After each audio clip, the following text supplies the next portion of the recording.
Tourne du côté de l'Est maintenant. Fredo Rivière est avec nous pour une marche blanche. Ah non, c'est au pont de l'Entre-deux. Allô? Oui, bonjour Lilou, bonjour à tous. Lilou, je me trouve ici sur le parking, proche du pont de l'Entre-deux. Ce pont, on en parle souvent, tous les semaines, on en parle de ce triste pont. Alors, je suis avec Monette. Alors, Monette, ce matin, pourquoi avez-vous organisé une marche blanche? C'est pour à l'hommage de ma fille, Chrissy. Elle avait quel âge? 16 ans. Elle est partie quand elle vous a quitté, on peut dire ça comme ça. Jeudi dernier. Alors, quel message vous voulez passer ce matin aux jeunes? Je voudrais dire aux jeunes, parce que ma fille, elle parlait beaucoup. Elle me confiait.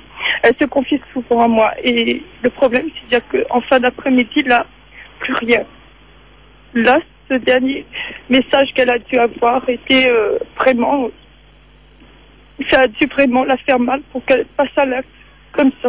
Est-ce que c'est une fille qui était appréciée, elle était serviable dans la famille? C'était une fille comment? À 16 ans, elle était jeune? Elle était très jeune, mais elle avait le cœur sur la main. Elle voulait aider. Elle aidait beaucoup ses amis.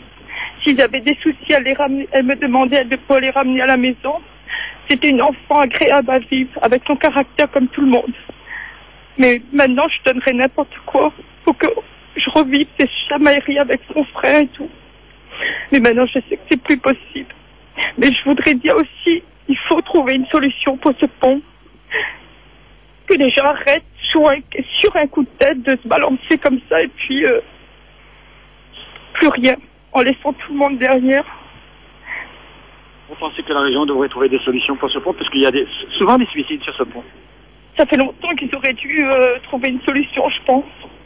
Ma fille, elle serait peut-être là aujourd'hui. Il faut trouver absolument une solution, je sais pas. Mettre un gardien, mettre des filets, n'importe quoi. Pour que les jeunes, ceux qui n'arrivent pas à parler à leurs proches, mais sur un coup de tête comme ça, se jettent pas comme ma fille dans le vide. Aujourd'hui, moi je n'ai plus de fille. Et c'était la seule que j'avais. Merci. Merci à vous, madame. Bon courage. Merci.